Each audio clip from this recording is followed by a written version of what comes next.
Before we begin, we here at the Tigers Down Under would like to pay our respects to Daniel Wilkinson and his family, who our hearts go out to in this tough time. Rest in peace, mate.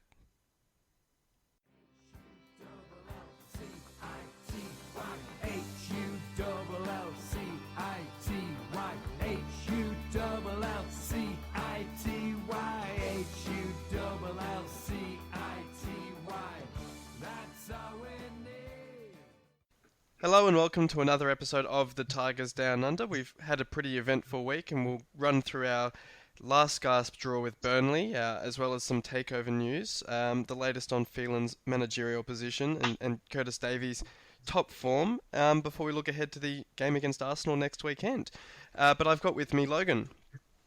How you going? We'll start with that draw against Burnley, and it made a decent change from those 1-0 results we always seem to get. 1-0 losses we always seem to get over there. What did you make of Snodgrass's goal? It was a pretty quality free kick, wasn't it?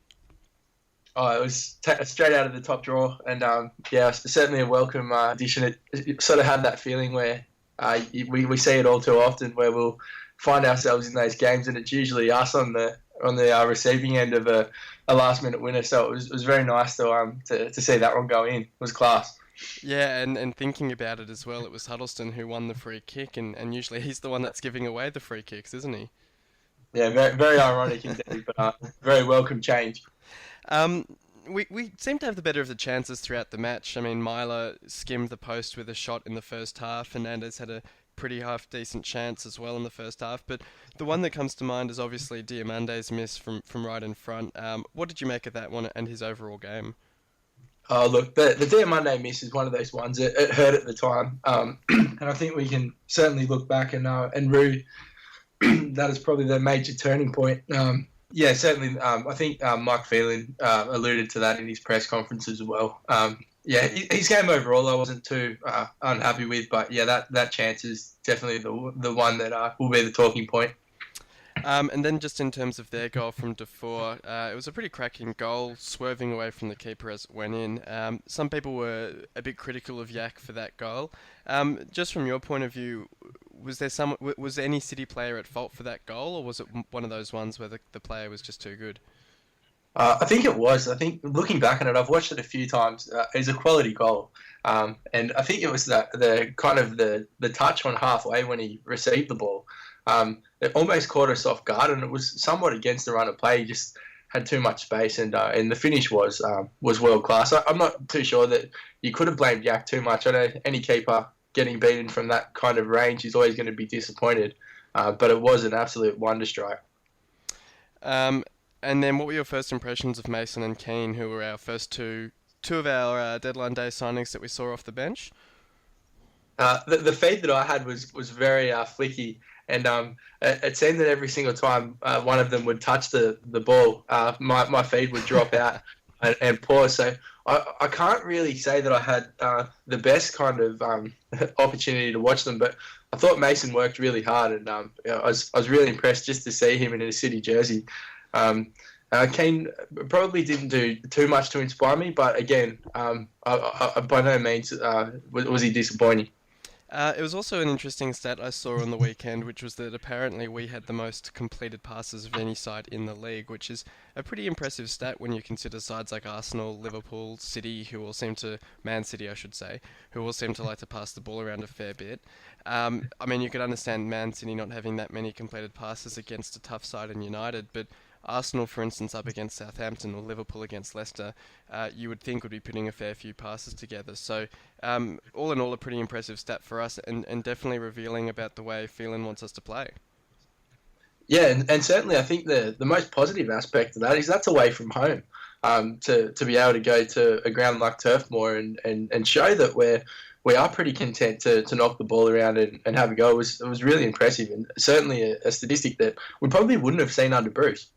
Yeah, for sure. And then just finally on Snodgrass, obviously that was his 6th goal in 6 games for club and country, and he's really had a pretty fine start to the season, obviously scoring against Leicester and then also in the Cup against Exeter. Who would you say is a more important player for us at the moment? Would that be Curtis Davies, who we'll talk about in a little bit, or would you think Snodgrass is kind of edging him out on that one? I still think Curtis Davies for us at the moment is he's just been massive. Like we said, with the absence of Michael Dawson, we've needed a leader at the back end. The fact that we've been able to concede as few goals as we have, Curtis Davies has been huge. But certainly the goal scoring form of Snodgrass is certainly something that we're not really used to seeing all that much of in any days, except for really Hernandez last year, last season I should say rather. But yeah, certainly, I would still say Davies, but I'm loving the form from Snodgrass at the moment. And then who would you give the 3-2-1 for best on ground to out of the team on Saturday? I'd give three to Davies, two to Snodgrass, but almost you could probably swap those around just because of how crucial the point was. And another point I'd probably say to Huddleston. Yeah, he had a pretty decent game in midfield, I must say. Yeah, I think we touched on it last week's podcast as well. He for me, even though he's flying somewhat under the radar, he's just done a really really solid job for us, and it's very welcome. Absolutely. Moving on to off-field matters, and there's been a bit of talk in the last few days about the takeover by the Chinese consortium falling through. I think that report was then sort of clarified as saying, well, they're still trying to get it through, but there's been a few issues with the fit and proper test. What have you made of that speculation, and now the speculation that there's another bid coming in from, I think it's the owner of Nice, is now interested in buying the club? Well, as you touched on, I think it was all about a formality. I think last time we spoke, it was assumed that it'd be a smooth takeover, and it was kind of imminent.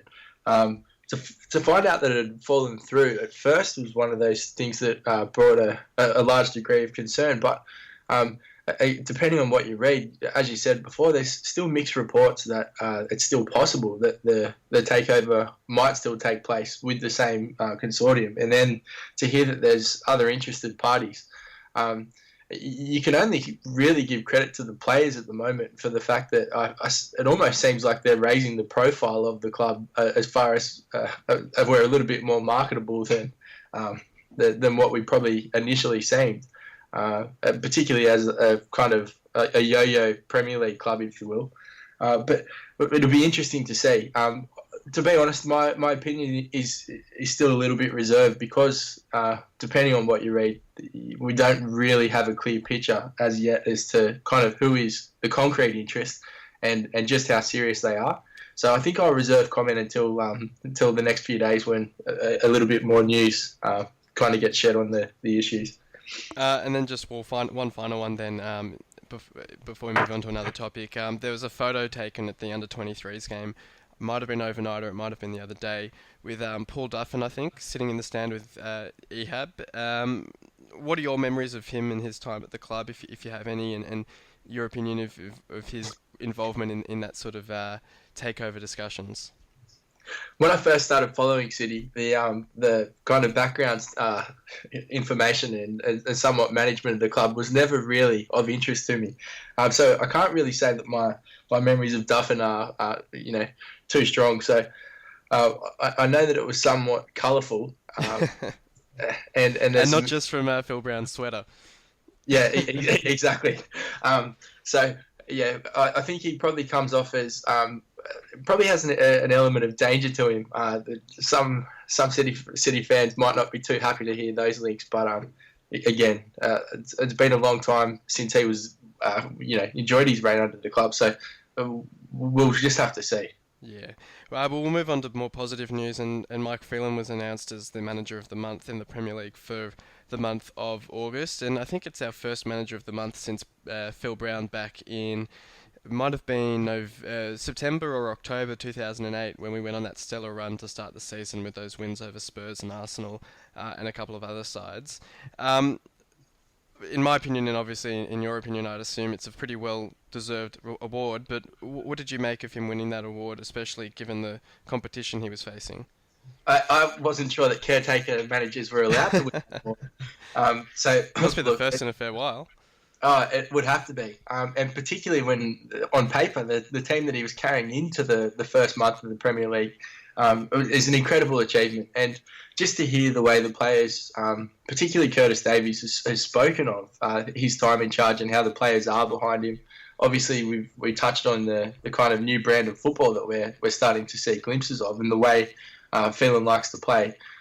You sort of got to wonder what more can he actually do to secure this job. And I think, as you mentioned, it's fingers crossed from all parties really that they're able to come to some agreement with him, because at least initially he seems like a hell of a manager.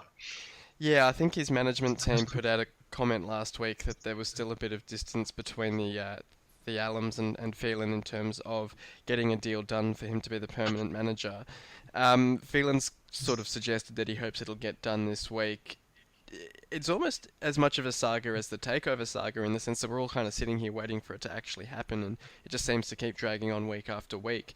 And you can almost sense a bit of annoyance, might be the wrong word, but maybe impatience coming from Phelan now that for instance, in the post-match conversation about the Burnley game, he made some comment about if we'd been 1-0 up, it might have made his job more secure. And it's interesting hearing him sort of phrase all of this stuff in those terms and in that context, that it's almost sort of starting to suck in all of his focus. And in some ways that's pretty concerning, because whilst it is important that we get that stability, you'd think we also sort of need to get focus on the pitch and on getting those points on the board.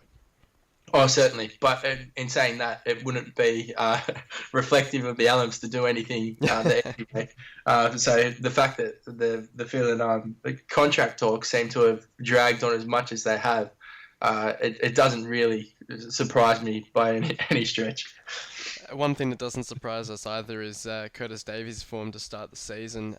But it's a little bit surprising when I saw the stats the other day that, according to some stats reporters, he's been named as the top defender in the top 5 European leagues, because I think he's leading clearances, he's leading blocks, and he's also leading interceptions, which are the 3 main statistics defenders are judged by, which is pretty incredible that he's not only leading one of those stats, he's actually leading all 3. So how have you found his start to the season and his place in the side?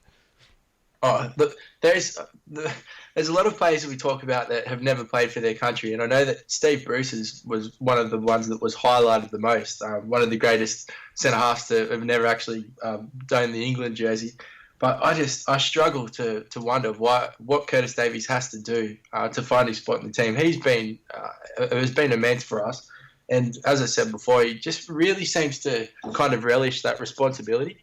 The fact that he's on top of all those leaderboards for those statistics you mentioned, it doesn't come as a surprise, because he's just been ginormous, and full credit to him.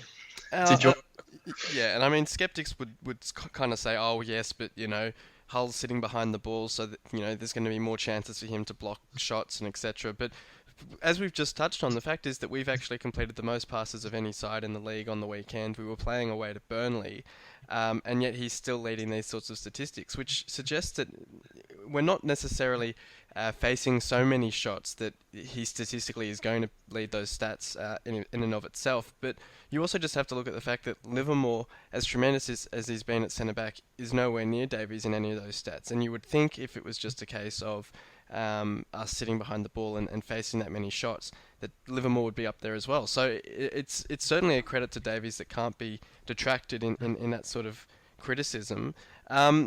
He was also in the running for Player of the Month and missed out to Sterling. Did you see that as sort of maybe not a fair result, but did you kind of understand why he didn't get it, or do you reckon he should have won the Player of the Month as well?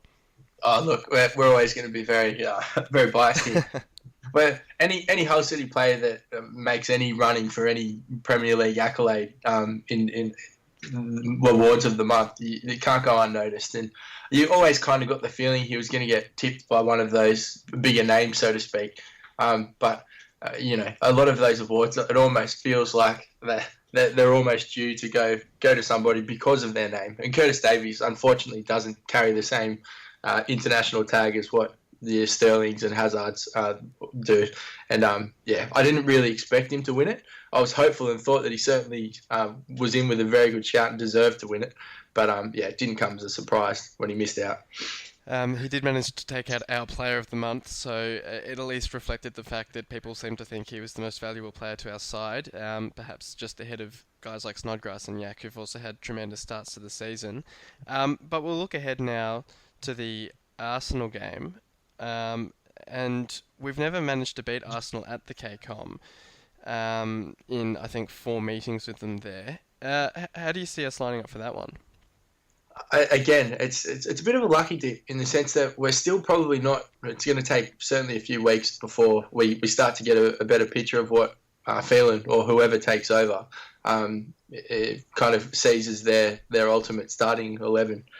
So how we line up is going to be an interesting one. But I still just feel that this is a game that's there for the taking. With the kind of momentum that we seem to have and the kind of motivation levels in the squad, there does seem that real togetherness. And I wouldn't be surprised if we were to pick up at least a point this week and potentially 3.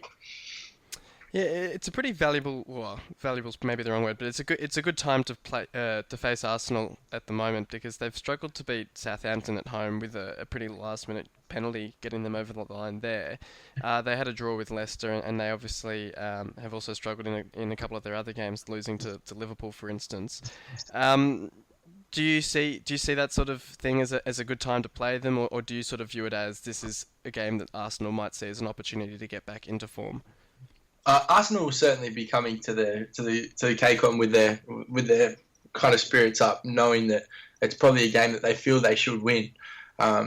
Particularly on their history, there, as you said, they've got a very good record. But you get the feeling that they're yet to fire, and I can't see it being too much longer before they do find that gear. But I just wonder. I'm not too sure it's going to be this weekend. And how do you think Phelan's going to approach this game? Do you see perhaps the same tactics employed that we used against United, where we essentially, I wouldn't say, well, we sat behind the ball to an extent, but we also tried to hit them on the counter? Or do you see us trying to hold the ball a bit more and really sort of outplay Arsenal in terms of passing the ball around?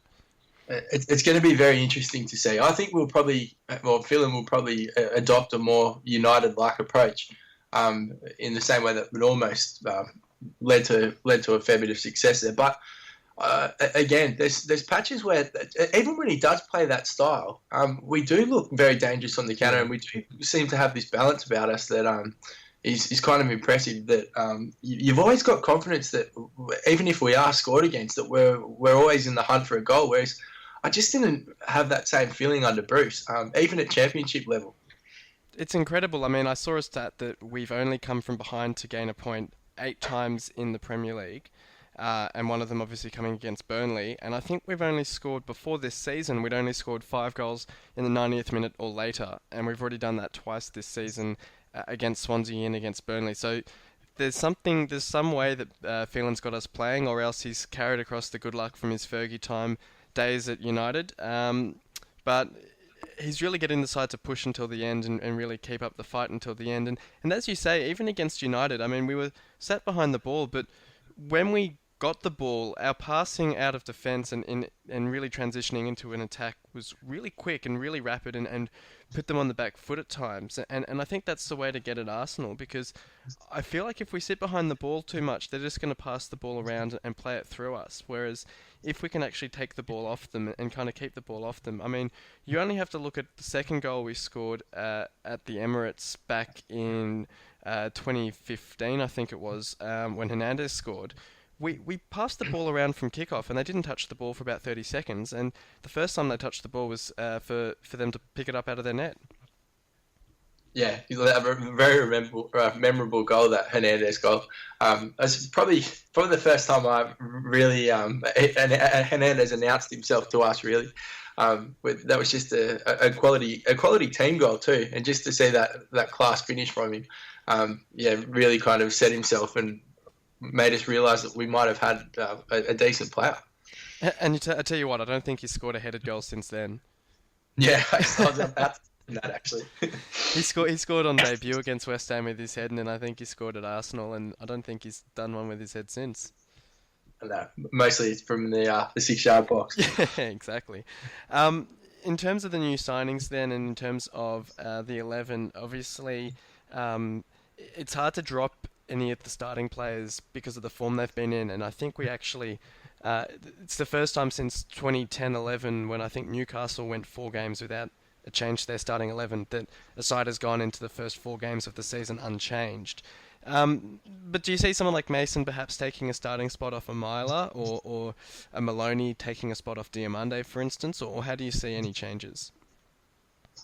I think that Mike Phelan realizes that what he's got with his squad at the moment, with the togetherness and kind of the original core group, I guess. The fact that they seem to be playing out of their skin at the moment, I think he still understands the importance of keeping them together. I would not be surprised if none of the new guys came into the starting lineup. I wouldn't be disappointed to see Mason appear, but at the same time, at the expense of David Myler, I think he's been doing quite a decent shift, and I'd be quite disappointed for him to go off. Or as you mentioned, if Yak was to be replaced by Marshall, will kind of be interesting to see how Phelan sets up. But I would not be surprised to see an unchanged side. And the positive of that then would be that we've got the League Cup match midweek in the following week against Stoke.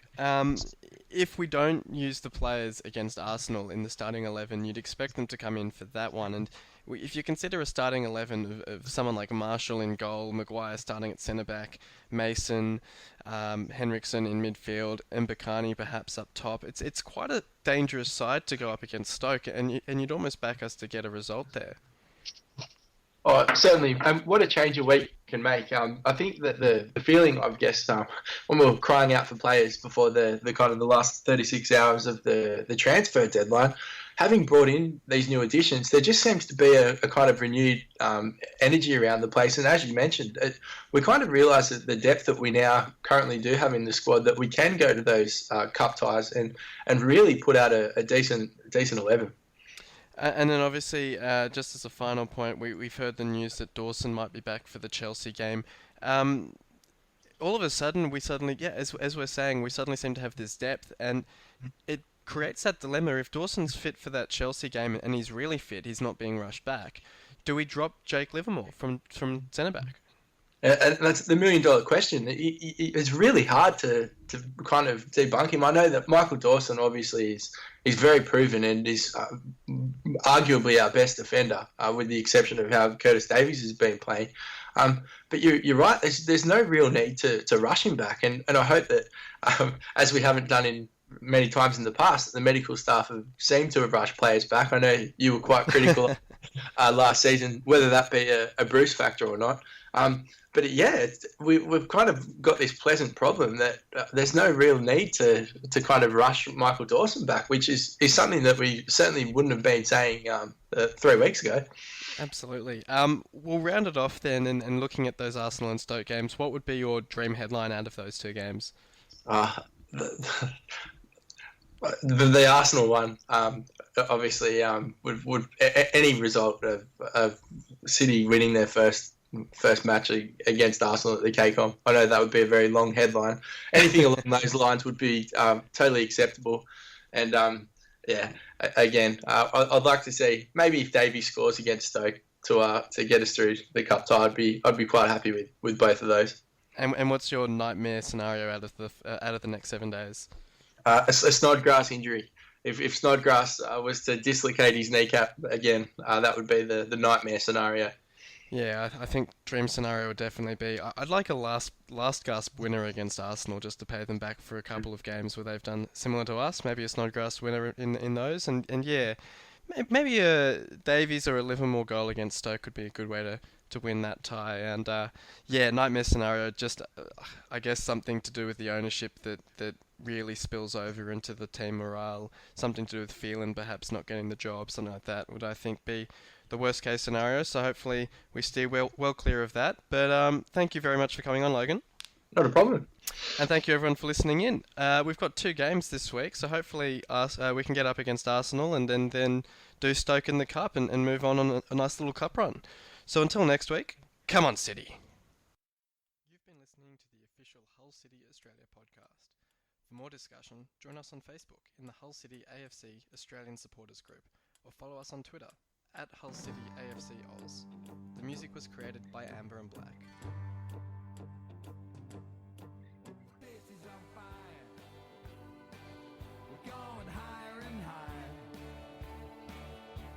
There's no turning back 'cause you're out.